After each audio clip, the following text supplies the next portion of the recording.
যা আছে সেটা কতটুকু, কি পরিমাণ আছে? এটা অনেক বড় প্রশ্ন, খুবই সময় উপযোগী প্রশ্ন। এই মুহূর্তে মানুষ এটাই জানতে চায় যে ইরান তো অনেকগুলো দেশের মার্কিন সামরিক ঘাঁটিতে হামলা চালিয়েছে, ইসরায়েলের সাথে হামলা যুদ্ধ করছে, আমেরিকার সাথে যুদ্ধ হচ্ছে এবং করছে। তো এটার পরিণতি কি, কতদূর পাবে?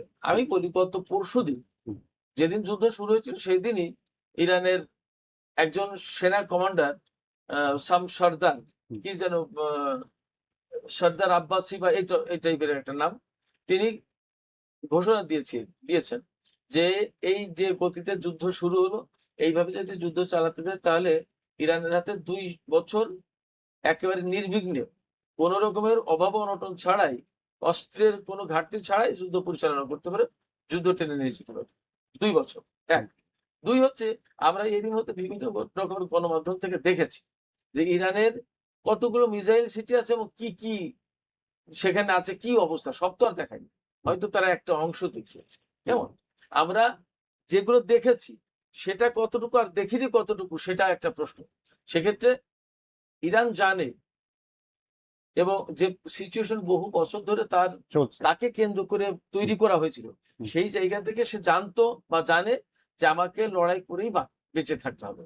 লড়াই করে যখন বাঁচতে হবে তাহলে লড়াইয়ের রসদটা আমাকে হাতে রাখতে হবে। সেই রসদ নিয়েই আমার বিশ্বাস ইরান শুরু করেছে, এবং ইরানের রসদ ফুরিয়ে যাওয়ার প্রশ্ন তো একদম তাৎক্ষণিকভাবে আসছে না। এই কারণে যে ইরানের যে যে ইন্ডাস্ট্রি থেকে এগুলো এতদিন বানিয়েছি সেগুলো তো আছে, সেখান থেকে তৈরি করার সুযোগ তো থাকবে। এটা গেল এক। পাশাপাশি তার যে মিত্র দেশ আছে, এখন তো ইরান বিশ্বে মিত্রহীন, বন্ধুহীন রাষ্ট্র। তার সাথে চীন আছে, তার সাথে চীন আছে, রাশিয়া আছে, এবং তাদের এই দুটো দেশের সাথে 25 বছরের কৌশলগত চুক্তি আছে। এবং আপনি নিশ্চয়ই বোঝেন যে কৌশলগত চুক্তির মানেটা কি, অর্থটা কি। মনে হয় কয়েক মাস আগে একটা এই নতুন তো চুক্তি হলো 2025 সালে 2024 সালে এই অল্প কিছুদিনের ভেতরে চীন এবং রাশিয়ার সাথে চুক্তি হয়েছে, এবং এই চুক্তির আওতায় এই চুক্তি শুধুমাত্র সামরিক চুক্তি না, এটা সর্বব্যাপী চুক্তি। সব ধরনের, সব ক্ষেত্রে এই দুই দেশের সাথে ইরানের সহযোগিতা থাকে। এবং আরো একটা ব্যাপার হচ্ছে যে ইরান, রাশিয়া, চীন, আমেরিকার নেতৃত্বাধীন ইউনিপোলার বিশ্ব ব্যবস্থা গড়ে উঠেছে, এই ইউনিপোলার বিশ্ব ব্যবস্থাকে বানচাল করে দিয়ে মাল্টিপোলার বিশ্ব ব্যবস্থা গড়ে তুলতে চায় ইরান, রাশিয়া, চীন। এই কারণে তারা একটা বলয় গড়ে তুলেছে। সেই বলয়ে সামরিক সহযোগিতা যেমন প্রয়োজন, তেমনি অর্থনৈতিক সহযোগিতা প্রয়োজন, তেমনি কূটনৈতিক সহযোগিতা প্রয়োজন, সব রকমের সহযোগিতা প্রয়োজন। এই জন্যই এই কৌশলগত চুক্তি হয়েছে চীন এবং রাশিয়ার সাথে ইরানের।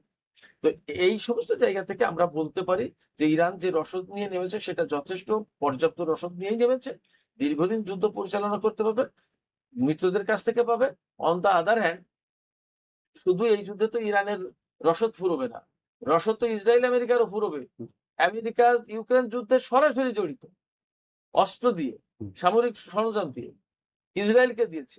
ইসরায়েল গত 2 বছর, 2.5 বছর ধরে হামাস, হিজবুল্লাহ, লেবানন, ইরানের সাথে এবং ইয়েমেনের সাথে, ইরানের সাথে যুদ্ধে জড়িত, ইরাকের সাথে যুদ্ধে জড়িত। সিরিয়ায় তাকে হামলা চালাতে হয়েছে দীর্ঘদিন। তো সবকিছু মিলে ইসরায়েলের স্টক পাইল কত, তারও তো রসদ ফুরোবে। এবং আমরা তো এরই মধ্যে খবর পাচ্ছি যে তারা আলোচনার কথা বলছে, ইরান বলছে যে কোনো আলোচনা হবে না। তার মানে আগের বার 12 দিনের যে যুদ্ধ, সেই যুদ্ধ কিন্তু ইরান যুদ্ধবিরতি করেনি। যুদ্ধবিরতির জন্য ইসরায়েল এবং আমেরিকা চাপাচাপি করেছিল, এবং এক পর্যায়ে কূটনৈতিক দিকটা বিবেচনা করে ইরান সেই সময় যুদ্ধবিরতিতে রাজি হয়েছে। এখন তো যুদ্ধবিরতিতে সহজে রাজিও হবে না। ইরান আগেই ঘোষণা দিয়েছে যে যদি এবার যুদ্ধ শুরু করা হয় তাহলে তারা যুদ্ধ শুরু করবে, শেষ আমরা করব।